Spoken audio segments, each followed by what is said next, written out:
Bom dia, meninos e meninas! Na aula de hoje nós vamos voltar ao assunto das classificações das orações subordinadas substantivas.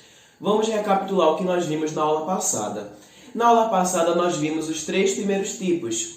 A oração subordinada substantiva subjetiva, que é quando a oração principal ela vem sem sujeito, e na oração subordinada que o sujeito é encontrado. Exemplo do livro, ainda na página 85, é bom.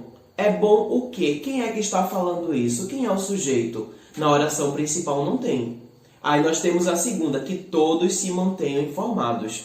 Então, o sujeito todos. Então, a subjetiva, a oração principal não tem sujeito. O sujeito ele vai vir na subordinada.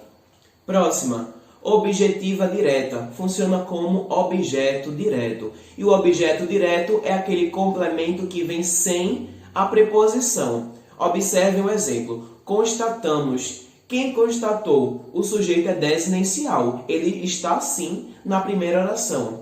Constatamos. Quem constatou? Nós. Então, constatamos o quê? Que não haviam publicado a notícia sobre o tráfico de animais. O complemento ele veio sem preposição, objetiva direta. A próxima, objetiva indireta. Ela funciona como objeto indireto. O objeto indireto ele aparece juntamente com uma preposição. O exemplo está aqui. Precisamos. Quem precisa? Novamente, sujeito desinencial, nós. Então, o sujeito está na oração 1. Por isso que ela não pode ser subjetiva. Então, precisamos de quê? De que as pessoas se conscientizem sobre o tráfico de animais. Então, essa preposição de está indicando que é objetiva indireta. Teve preposição objetiva indireta.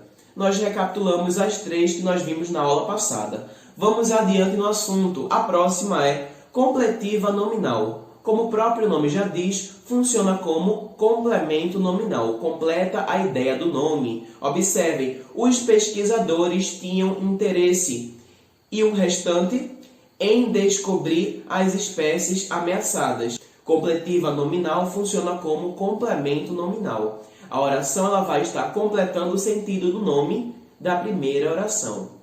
Continuando, predicativa. A oração subordinada substantiva predicativa, ela funciona como predicativo do sujeito. E relembrando lá no 7º ano, o predicativo do sujeito ele é composto por sujeito, verbo de ligação e o predicado do sujeito. Então, para que nós saibamos que vai ser predicativa, sempre, gente, sempre vai ter um verbo de ligação. O que são verbos de ligação? É aqueles que indicam estado. Exemplo. O desejo dos pesquisadores era que os resultados não fossem negativos. Era é o verbo de ligação. Nós também poderíamos utilizar outros verbos, como, por exemplo, parece, é, são, estava. Então, os verbos de ligação estão sempre presentes nas orações predicativas, orações subordinadas, substantivas, predicativas. Porque é justamente o verbo de ligação que vai estar ligando a primeira oração com o que é dito do sujeito, com o predicativo do sujeito. Próximo, na página 86, a última, a positiva, que eu tinha dito na aula retrasada, que para mim era a mais fácil. A positiva funciona como aposto de um nome da oração principal.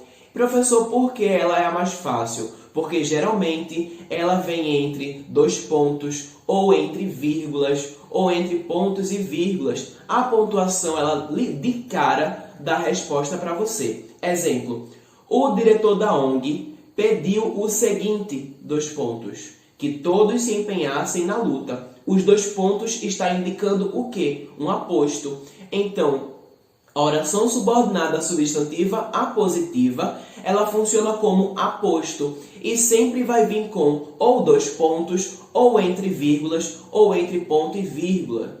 Ok, gente? Então, nós vimos hoje as orações subordinadas substantivas. Recapitulamos as três que nós vimos na aula retrasada.